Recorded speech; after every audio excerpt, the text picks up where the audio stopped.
Hello student, आज हम calculation of terminal velocity को समझते हैं। और ये इसको समझना इसलिए ज़रूरी, मैकेनिक्स में ये वाला पोर्शन थोड़ा सा आपको बहुत सपोर्ट करता है एग्ज़ाम में। क्योंकि यहाँ पे मल्टीपल कॉन्सेप्ट्स है। यहाँ पे आपका इक्विलिब्रियम का भी कॉन्सेप्ट्स क्लियर होना चाहिए।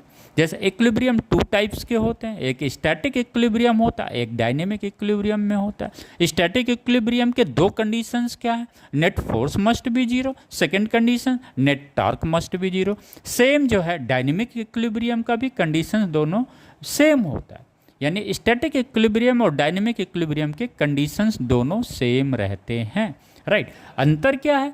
स्टैटिक में बॉडी रेस्ट पे होती है और डायनेमिक इक्विलिब्रियम में बॉडी जो है वो क्या करती है? कांस्टेंट वेलोसिटी से मूव करती है। यानी यहाँ पे जब हम पढ़ रहे हैं डायनेमिक इक्विलिब्रियम को पढ़ रहे हैं। ओके, आइए, अगर हम यहाँ पे कोई स्फेरिकल बॉडी ड्रॉप करते हैं, जेंटली बड़े आराम से ड्रॉप करते हैं लिक्विड्स के अपर सरफेस पे, तो ये बॉडी ग्रेविटेशनल फोर्स की वजह से बहुत इसका स्पीड बढ़ता है। वेलोसिटी क्या होता है इसका? बढ़ रहा है। क्यों? Due to the gravitational force. और एक सर्टेन डेप्थ पे आने के बाद इसकी वेलोसिटी क्या होती है? कांस्टेंट हो जाती है और ये वेलोसिटी मैक्सिमम होती है।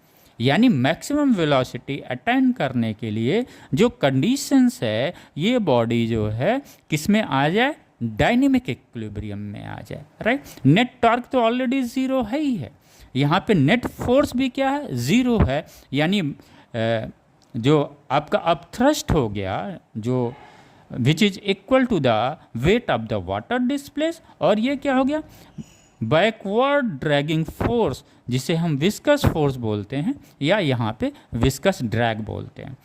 यानी F V plus F B equal to weight of the sphere in dynamic equilibrium, लेकिन मोशंस में है। राइट, इसको हम लगा दिया। वॉल्यूम ऑफ द स्फीयर कितना है? 4/3 पाई आर क्यूब। और इतने ही वॉल्यूम का लिक्विड वो डिस्प्लेस भी करेगा।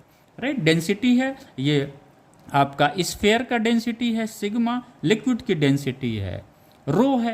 राइट, तो हमने इस तरह से लगाया और विस्कस फोर्स की वैल्यू हमें पता है 6 पाई ईटा आर वी। इस विस्कस फोर्स को हमने इधर लिया, इसका बॉयंट को फोर्स को हमने इधर कर दिया, तो हमें एक रिलेशंस ये मिलता है। क्या बेटा? 2/9 R square g into sigma minus rho upon eta. यानी यहाँ पे जो टर्मिनल वेलोसिटी होती है directly proportional to square of the radius of the sphere. Thank you बच्चों, इस पे नीट पे सवाल आता है। Thank you.